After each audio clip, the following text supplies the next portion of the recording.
नमस्कार, मैं आमिना और आप देख रहे हैं आपकी खबर। और मैं आज आपके सामने एक बहुत ही अहम मुद्दे को लेकर सामने आई। दरअसल गाजा में क्या चल रहा है ये पूरी दुनिया को मालूम है। हमास से जंग के दरमियान गाजा पट्टी पूरी तरह तबाह हो चुकी है।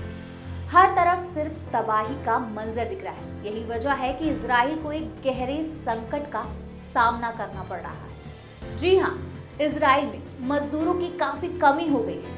दरअसल इजराइल जिन फिलिस्तीनियों को नौकरी देता है, युद्ध की वजह से उन्होंने आना छोड़ दिया है। ये भी कह सकते हैं कि इजराइल ने उन्हें काम देना भी बंद कर दिया है। यही वजह है कि इजराइल ने भारत सरकार से 1 लाख श्रमिकों की मांग की। इजराइल ने कहा है कि अभी फिलहाल हमें 1 लाख मजदूरों की जरूरत है, लेकिन आगे चलकर ये आंकड़ा 5 लाख तक भी जा सकता है। भारत सरकार ने भी एक अच्छे दोस्त होने के नाते इजराइल की इस मांग को पूरा करने का वादा किया है। खैर, एक बात तो बिल्कुल जायज है कि जंग के दौरान भारत से अगर मजदूर भेजे जाएंगे तो इस पर सवाल उठना लाजमी है। लेकिन भारत सरकार की नजर से देखें तो वो इसे एक मौके की तरह देख रहे हैं। इजराइल से भारत के संबंध को और मजबूती देने का मौका। और दूसरी बात तो ये है कि इससे दोनों देशों का ही फायदा है। दरअसल जंग के दौरान इजराइल की बड़ी बड़ी इमारतों को जो भारी भरकम नुकसान पहुंचा है, उसकी भरपाई एक साथ इतने सारे मजदूरों को काम पर लगाकर पूरा किया जा सकेगा।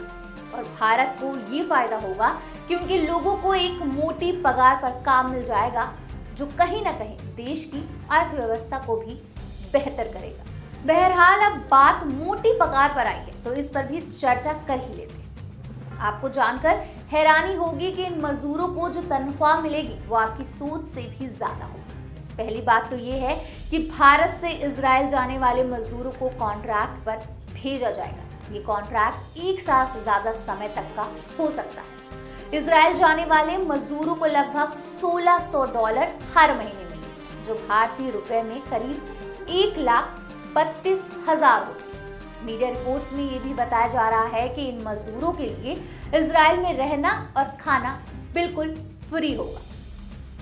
वैसे अब तनख्वाह इतनी ज्यादा है तो जाहिर सी बात है कि भारतीय मजदूरों को इजराइल में मजदूरी कोई यूं ही नहीं मिल जाएगी। खबर है कि इजराइल भेजने के लिए उत्तर प्रदेश और हरियाणा से मजदूरों का चयन किया जा रहा है। उत्तर प्रदेश और हरियाणा सरकार के श्रमिकों के लिए एक विज्ञापन भी दिया है। ये मजदूर इजराइल में कंस्ट्रक्शन के काम में जुटेंगे। बताया गया है कि लखनऊ के अलीगंज ITI में इजराइल में आई एक्सपर्ट की टीम ने 7,000 से ज्यादा मजदूरों का स्टेटस लिया है, जिसमें 5,000 से ज्यादा मजदूरों को चुना गया है।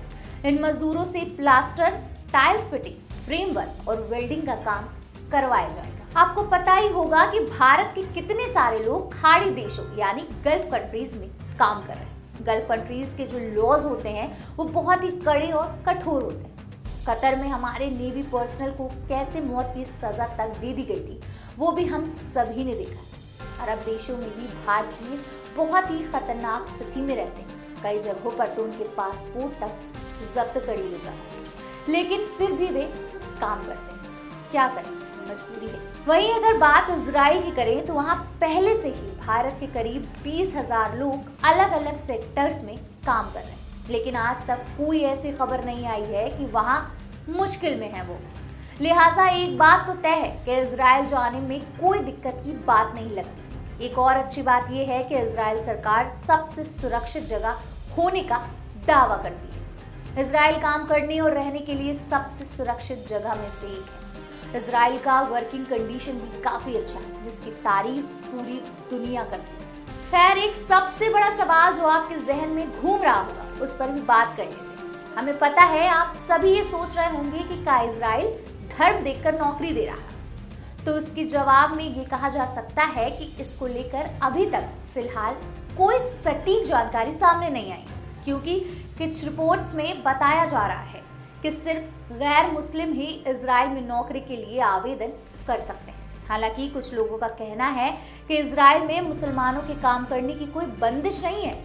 हाँ, फिलिस्तीन के समर्थन में कोई मुस्लिम खुद की मर्जी से वहां ना जाना चाहते हो वो अलग बात है।